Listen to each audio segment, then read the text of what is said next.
Benjamin Mendy was a World Cup winner and the world's most expensive defender.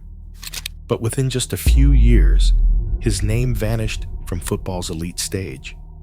Not because his talent faded, but because his career collided with forces no player can prepare for. How did a star from Longjumeau go from champion to forgotten? His rise and sudden downfall begins long before anyone saw it coming.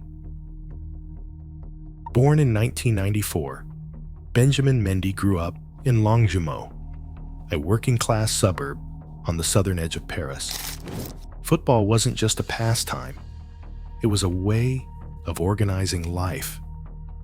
Local pitches offered routine, and academy schedules brought discipline that reached beyond the field. From an early age, Mendy's physical gifts were obvious. He was taller and faster than most boys his age, with a drive to push forward that caught coaches' eyes. That combination of power and daring made him stand out in youth matches, but it was his willingness to listen and adapt that set him apart in training. Le Havre's academy became the next step.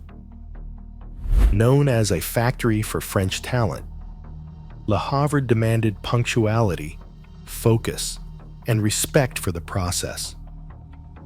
Mendy joined their ranks as a teenager, leaving behind home comforts for dormitories, strict routines, and daily competition.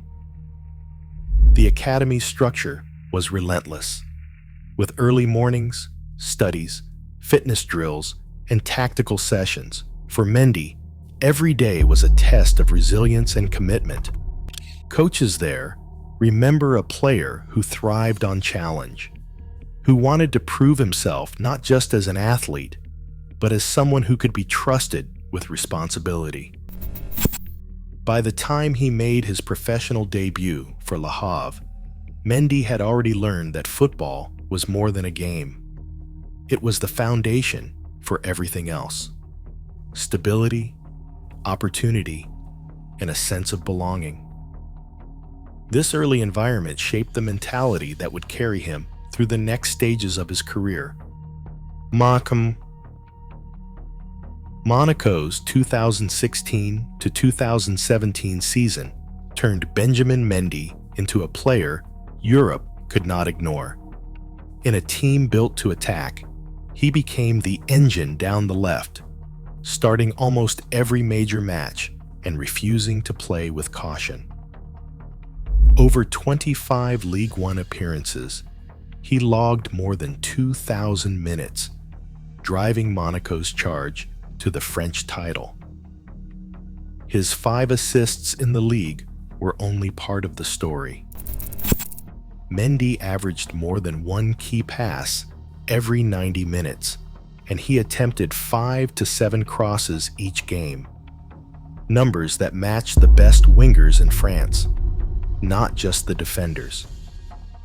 In the Champions League, he played nearly 900 minutes across 10 matches, adding 4 assists as Monaco reached the semifinals. He set up goals against Manchester City and Borussia Dortmund, helping to topple giants on the way to Europe's Final Four. No French fullback had produced that kind of attacking output in years. His blend of speed, strength, and relentless forward runs fit perfectly with Monaco's free-flowing system. Suddenly, he was more than just a prospect. He was the prototype for the modern fullback, and every top club in Europe was taking notice. Manchester City didn't just buy a left back in July 2017. They made Benjamin Mendy the most expensive defender in football history. The fee, £52 million, sent a message across Europe. This was the future of the position.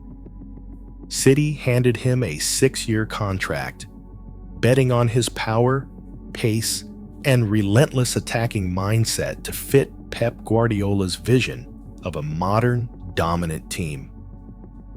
Mendy arrived at the Etihad with the confidence of a player who had just conquered France and Europe's elite. The expectation was clear.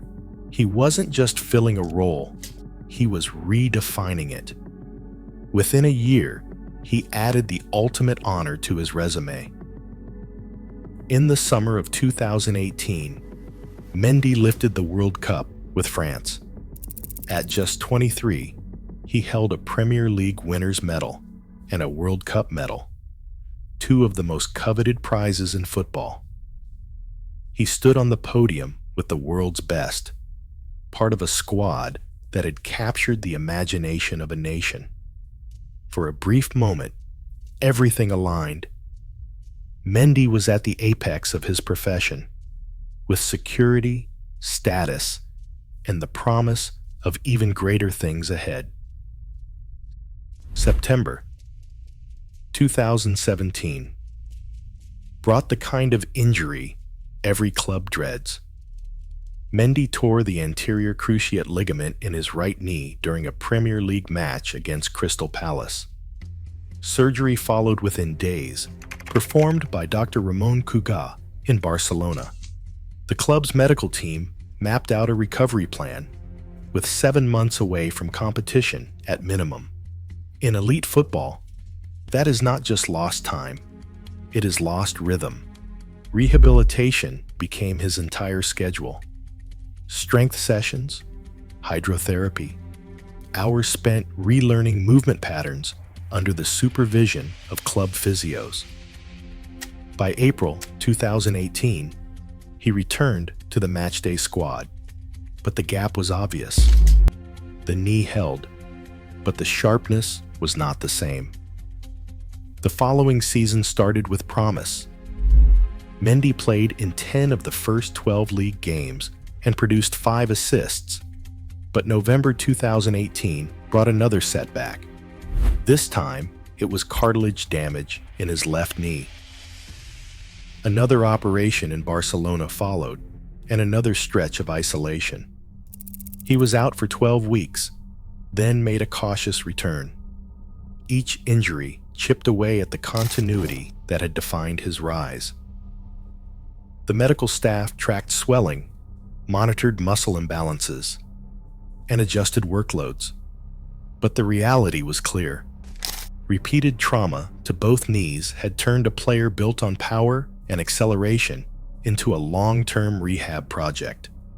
The cycle of injury and recovery erased the momentum that once made him indispensable. August 2021 brought an abrupt halt to Benjamin Mendy's career. Greater Manchester Police announced charges of serious sexual offenses, and Manchester City responded within hours, issuing a formal suspension that barred him from all football activities. The club's statement referenced the legal process and made clear he would not train or play while the case was ongoing. The Football Association followed with its own interim ban, citing safeguarding rules that superseded even contractual obligations. For nearly 2 years, Mendy's name disappeared from team sheets, matchday squads, and training reports. He spent months in custody, then under bail restrictions, as the legal process stretched through 2 trials at Chester Crown Court. In July 2023, juries delivered not guilty verdicts on all charges. By then, his contract with Manchester City had already expired on June 30th, 2023, with no move to reintegrate him. A sports law commentator notes that while suspension pending trial is standard in English football, the combination of club action and Football Association policy made a return to the squad almost impossible, regardless of the eventual acquittal. Years of enforced absence left no pathway back to the level he once occupied. 2 years away from elite football changes an athlete in ways that can't be reversed by willpower alone. In top-level sport, Conditioning isn't just about muscle or stamina. It's about the invisible layers built over countless matches, training sessions, and recovery cycles. When that routine is broken, the body loses its edge fast. Aerobic capacity drops. Fast twitch muscle fibers, once tuned for explosive sprints, begin to fade. Even the nervous system, responsible for split-second reactions, loses its sharpness. For a modern fullback, whose role demands constant high-speed running, these losses add up quickly. After a long layoff, regaining baseline fitness is only the first step. Rebuilding match rhythm, the ability to read play, anticipate movement, and trust the body's response, takes months, sometimes years. Sports science shows that after a competitive gap, as long as 2 seasons, the risk of soft tissue injuries rises sharply. No matter how hard a player trains alone, the unique demands of elite football can't be replicated in isolation. The market for top-level talent moves on, and so does the game. After leaving Manchester City, Benjamin Mendy signed with FC Lorient in July 2023. The contract brought him back to League One, but the difference was clear. Lorient's ambitions and resources could not compare to the standards of his former clubs. Mendy made 15 appearances, scored twice, and provided a single assist. Injuries soon returned, keeping him out for the entire 2024 to 2025 season. The next move took him even further from the spotlight. In February 2025, he joined FC Zurich in Switzerland's Super League, a mid-table side with little international attention. Mendy played 7 matches, registering 1 assist before his contract was ended by mutual agreement that summer. Later that year, he signed with Pogoń in Poland. 3 appearances followed, with no goals and no headlines. The stadiums were smaller, the crowds quieter, and the stakes different. Each step down the ladder was tangible. The gap between Champions League nights and these new realities could not be bridged by reputation or past trophies.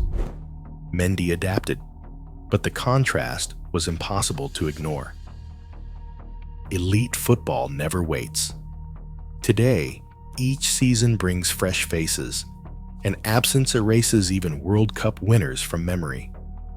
Mendy's story reminds us, in this game, time lost is rarely regained. Fame fades fast. Relevance fades even faster. What does football truly remember? Let me know your thoughts below.